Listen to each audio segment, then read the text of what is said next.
Hi there and welcome to Productive with Patty. Today I'm going to be showing you a project that I'm working on for a condo association, and what they were looking for is just a very simple website. We have a few requirements. They want something that's cheap, of course, something that's easy to edit and mobile friendly so that they can communicate with their residents and owners in the most common way those owners and residents will be interacting with the management of the association. So in trying to meet these requirements, I've tried WordPress, Wix, Squarespace, and they're either too complicated, too expensive, or has too much maintenance fees, too much privacy fees, and so I had to rule those out.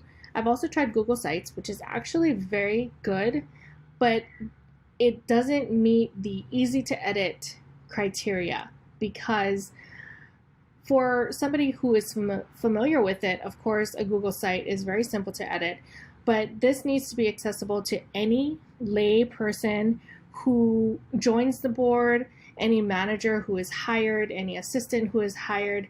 We can't have a big learning curve. And so even though Google Sites is probably the simplest interface out there for a website, it still offers too many design options and too many, it still looks like a website interface.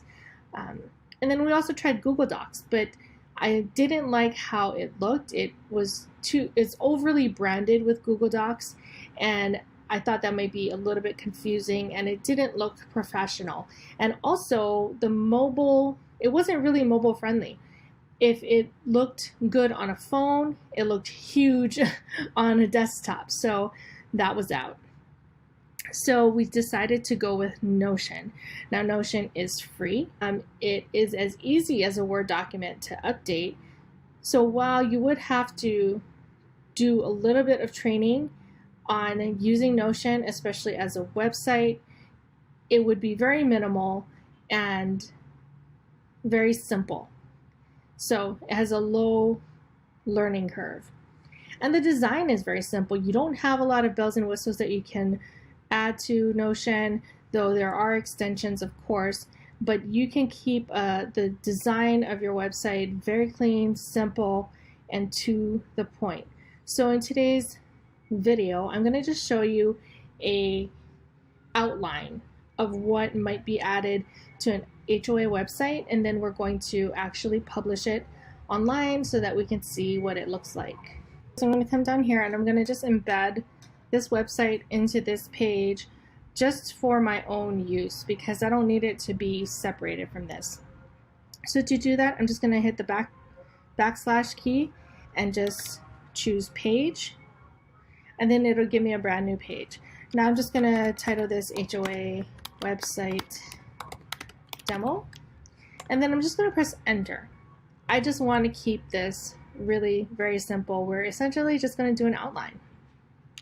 So the first thing we might want to have is important contacts.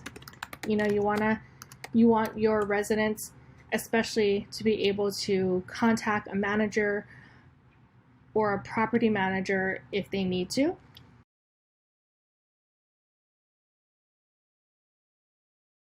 So now we can go back and add an icon to our website, and I just chose the house, and we're going to do a little bit of styling here. So for important contacts, maybe we want to turn this into a heading 3 just to make it stand out more. You know, we might want to have a welcome, right? So welcome to our community.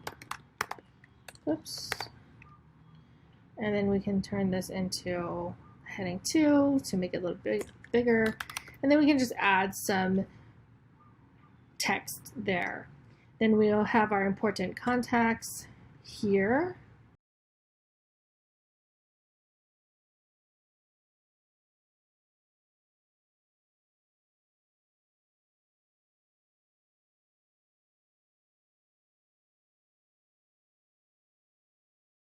So what we want to do here is we want to make this more visible. And so in Notion, they have something called a callout, and all it does is it makes a gray square and it gives you an emoji that you can use to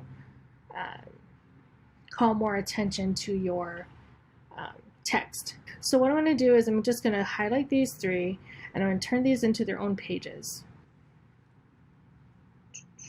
Here. Now here we'll have how to handle a plumbing emergency, and we can see, oh god, I hate that.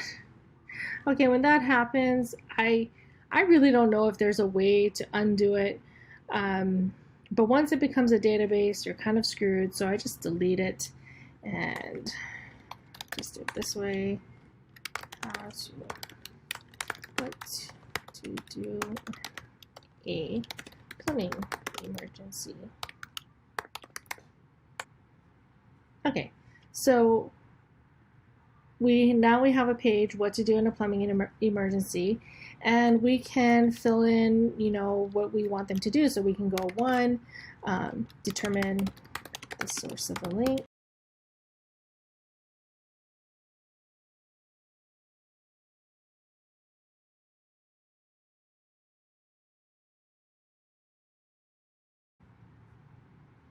And so now you have these cute little icons. Board of directors, you might want to actually name your director. So president.